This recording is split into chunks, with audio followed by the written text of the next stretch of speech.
ಇದು ಪ್ರಧಾನಮಂತ್ರಿಗಳನ್ನ ಇಕ್ಕಟ್ಟಿಗೆ ಸಿಗಿಸ್ಲಿಕ್ಕೆ ಇವರ ಮಾಡ್ಕೊಂಡಿರೋ ತಪ್ಪುಗಳಿಗೆ ಅವರ ಮೇಲೂ ಜನಗಳಲ್ಲಿ ಅನುಮಾನ ಬರಬೇಕು ಅಂತಕ್ಕಂಥ ದೃಷ್ಟಿಯಿಂದ ಬರೆದಿರ್ತಕ್ಕಂಥ ಪತ್ರ. ಅವ್ರಿಗೂ ಗೊತ್ತಿದೆ ಈ ವಿಷಯದಲ್ಲಿ ಪ್ರಧಾನಮಂತ್ರಿಗಳು ಇಂಟರ್ಫಿಯರ್ ಆಗಕ್ಕಾಗಲ್ಲ ಅಂತ ಹೇಳಿ. ಕೇಂದ್ರ ಸರ್ಕಾರದ್ದು ಈ ಒಂದು ಕಬ್ಬು ಬೆಳೆಗಾರರ ವಿಷಯದಲ್ಲಿ ಒಂದು FRP ದರವನ್ನ ನಿಗದಿ ಮಾಡತಕ್ಕಂಥದ್ದು ಕೇಂದ್ರ ಸರ್ಕಾರ. ಈಗಾಗಲೇ ಕೇಂದ್ರ ಸರ್ಕಾರದಲ್ಲಿ FRP ದರ ನಿಗದಿ ಮಾಡಿದ್ದಾರೆ. ಕಾರ್ಖಾನೆ ಮಾಲೀಕರಿಗೆ ಇಷ್ಟು ದುಡ್ಡು ಕೊಡಬೇಕು ಅಂತಕ್ಕಂಥ ಒಂದು ನಿಗದಿ ಈಗಾಗಲೇ ಕೇಂದ್ರ ಸರ್ಕಾರದಿಂದ ಆಗಿದೆ. ರಾಜ್ಯ ಸರ್ಕಾರದಿಂದ ಏನಾದರೂ ನಾವು ಕೇಂದ್ರ ಸರ್ಕಾರ ಮಾಡಿರ್ತಕ್ಕಂಥ ಬೆಲೆ ಏನಿದೆ ಅದಕ್ಕೆ ಸ್ವಲ್ಪ ದುಡ್ಡು ಕೊಡ್ತಕ್ಕಂಥ ತೀರ್ಮಾನ ಮಾಡಿದ್ರೆ MSP ನಾವು ತೀರ್ಮಾನಕ್ಕೆ ಬರಬೇಕು ರಾಜ್ಯ ಸರ್ಕಾರ. ಇದು ಇರ್ತಕ್ಕಂಥದ್ದು. ಇಲ್ಲಿ ಎರಡು ರೈತರು ಮತ್ತೆ ಕಾರ್ಖಾನೆ ಮಾಲೀಕರನ್ನ ಈ 8 ದಿನ 9 ದಿನ ಸಮಯ ವ್ಯರ್ಥ ಮಾಡಿದ್ರಲ್ಲ, ಈ ಪ್ರಶ್ನೆ ಪ್ರಾರಂಭ ಆದ ದಿನದಲ್ಲೇ ಈ ಸಮಸ್ಯೆ ಅವತ್ತೇ ಕರೆದು ಮೀಟಿಂಗ್ ಮಾಡಿದ್ರೆ ಇಷ್ಟು ದೊಡ್ಡ ಮಟ್ಟದಲ್ಲಿ ಈ ಪ್ರತಿಭಟನೆಯನ್ನು ಇವರು ಎದುರಿಸಬೇಕಾಗಿರ್ಲಿಲ್ಲ. ಮಂತ್ರಿಗಳಿಗೂ ಅದು ಅವ್ರು ಹೇಳ್ಬೇಕು, ಮುಖ್ಯಮಂತ್ರಿಗಳು ಹೇಳಬೇಕು. ನನ್ನ ಸರ್ಕಾರದಲ್ಲಿ ಹಣದ ಕೊರತೆ ಇದೆ, ನಾನು ಕೊಡ್ಲಿಕ್ಕೆ ಸಾಧ್ಯ ಇಲ್ಲ ಅಂತ ಹೇಳ್ಬೇಕು. ನಾನು ನಿಮ್ಗೆ ಒಂದು ಉದಾಹರಣೆ ಕೊಡ್ತೀನಿ. 2006 ಮುಖ್ಯಮಂತ್ರಿ ಇದ್ದಾಗ ಒಬ್ಬ ರೈತ ಆತ್ಮಹತ್ಯೆ ಮಾಡ್ಕೊಂಡಿದ್ದ ಮನೆಯಲ್ಲಿ ಒಂದು ಗ್ರಾಮ ವಾಸ್ತವ್ಯ ಪ್ರೋಗ್ರಾಮ್ನಲ್ಲಿ. ಅಲ್ಲಿ ಬೀದರ್ ಜಿಲ್ಲೆಗೆ ಹೋದಾಗ ಅಲ್ಲಿ ಪರಿಸ್ಥಿತಿಗಳು ನೋಡಿದೆ. ಬೀದರ್ ಜಿಲ್ಲೆನಲ್ಲಿ ಕಬ್ಬನ್ನ ಮಾರಾಟ ಮಾಡಕ್ಕಾಗಿದೆ, ಹೊಲದಲ್ಲಿ ಒಣಗೋಗಿತ್ತು ಕಬ್ಬೆಲ್ಲ. ಆ ಪರಿಸ್ಥಿತಿ ನೋಡಿ ನಾನು ಘೋಷಣೆ ಮಾಡಿದೆ, ಪ್ರತಿ ಹೆಕ್ಟೇರ್ಗೆ 25,000 ರೂಪಾಯಿನ ರೈತನಿಗೆ ಸಹಾಯಧನ ನಾವು ಸರ್ಕಾರದಿಂದಲೇ ಕೊಡ್ತೀವಿ. ಕಬ್ಬು ಯಾರು ಕಾರ್ಖಾನೆಯಲ್ಲಿ ಮಾರಾಟ ಮಾಡೋಕ್ಕಾಗಿಲ್ಲ ಅಂತಕ್ಕಂಥ ತೀರ್ಮಾನ ಮಾಡಿ ಅವತ್ತಿನ ಕಾಲದಲ್ಲಿ 248 ಕೋಟಿನ ಬಿಡುಗಡೆ ಮಾಡಿಸ್ತೀವಿ.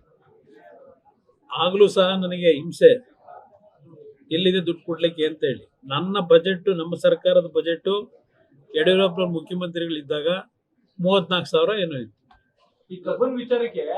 ಇಲ್ಲಿ ನಾನು ಅದಕ್ಕೆ ಹೇಳಿದ್ರು, ಮುಖ್ಯಮಂತ್ರಿಗಳಿಗೆ ಹೇಳಿ ನೀವು ಅಂತಲೇ ಈಗ ನಿಮ್ಮ ಮುಖಾಂತರ ಕಳಿಸ್ತಾ ಇರೋದು ಈ ಮೆಸೇಜ್ನ.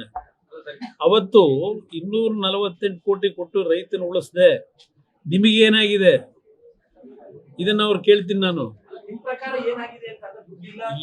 ಇಲ್ಲಿ ದುಡ್ಡು ಇದೆಯೋ ಇಲ್ಲೋ ಯಾವ್ಯಾವ್ದಕ್ಕೂ ಇವತ್ತು ಅದೆಂಥದ್ದು ಗ್ಯಾರಂಟಿ ಸ್ಕೀಮ್ನ ಉಸ್ತುವಾರಿ ನೋಡ್ಕೊಳ್ಳಿಕ್ಕೆ ಅಂತ ಹೇಳಿ ಕ್ಯಾಬಿನೆಟ್ ರ್ಯಾಂಕ್ ಕೊಟ್ಕೊಂಡು ಅವ್ರನ್ನ ಪ್ರತಿ ಜಿಲ್ಲೆನಲ್ಲಿ ತಾಲೂಕು ಕೇಂದ್ರದಲ್ಲಿ ಎಲ್ಲ ಮಾಡ್ಕೊಂಡು ಕೂತಿದ್ದೀರಿ. ಅವಶ್ಯಕತೆ ಏನಿದ್ದೀವೆಲ್ಲ? ದುಡ್ಡು ಇದೆ, ರಾಜ್ಯದಲ್ಲಿ ದುಡ್ಡಿನ ಕೊರತೆ ಇಲ್ಲ ನನ್ನ ಅಭಿಪ್ರಾಯದಲ್ಲಿ. ಇಲ್ಲಿ ನಾಡಿನ ಜನ ರಾಜ್ಯದ ಖಜಾನೆ ತುಂಬಿಸ್ತಕ್ಕಂಥದ್ರಲ್ಲಿ ನೀವೇ ಬರೀತೀರಿ, ದೇಶದಲ್ಲೇ ಮೊದಲನೇ ಸ್ಥಾನದಲ್ಲಿ ಇರ್ತಕ್ಕಂಥ ರಾಜ್ಯ ಇದು.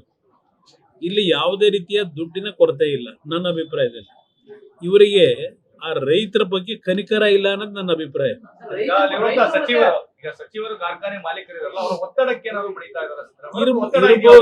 ಇರಬಹುದು.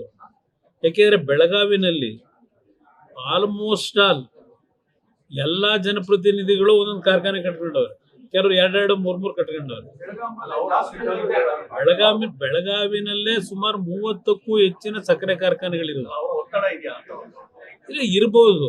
ನನ್ನ ಅಭಿಪ್ರಾಯದಲ್ಲಿ ಇವತ್ತು ಈ ರೀತಿ ರೈತರ ಬಗ್ಗೆ ಅಸಡ್ಡೆಯಿಂದ ಬೇಜವಾಬ್ದಾರಿತನದಿಂದ ನಡ್ಕೋತಾ ಇರತಕ್ಕಂಥ ಸರ್ಕಾರದ ನಡವಳಿಕೆ ನೋಡಿದ್ರೆ ಇವರು ರೈತರನ್ನ ಉಳಿಸ್ಬೇಕು ಅನ್ನೋದಕ್ಕಿಂತ ಹೆಚ್ಚಾಗಿ ಅಲ್ಲಿರ್ತಕ್ಕಂಥ ಜನಪ್ರತಿನಿಧಿಗಳ ಕಾರ್ಖಾನೆಗಳನ್ನ ಉಳಿಸ್ಬೇಕು ಅಂತಕ್ಕಂಥ ಇವ್ರ ಅಭಿಪ್ರಾಯ ಇದೆ ಅಂತ ನನ್ನ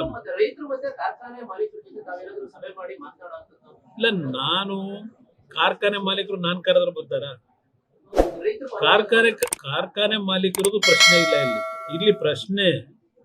ನಾನು ಇವತ್ತು ಮುಖ್ಯಮಂತ್ರಿಗಳನ್ನ ಮೊನ್ನೆ ಹೇಳಿದ್ದೀನಿ. ಮುಖ್ಯಮಂತ್ರಿಗಳು ಈಗ ಯಾಕಂದ್ರೆ HK ಪಾಟೀಲ್ನ ಮೊನ್ನೆ ಕಳಿಸಿದ್ರು. ಅವ್ರು ಏನ್ ಭರವಸೆ ಕೊಟ್ಟವರು ನನಗಿನ್ನೂ ಗೊತ್ತಿಲ್ಲ. ಮುಖ್ಯಮಂತ್ರಿಗಳ ಹತ್ರ ನಿಮ್ಮ ಮನವಿನ ಹೇಳ್ತೀನಿ ಅಂತ ಹೇಳಿ ಬಂದ್ರು.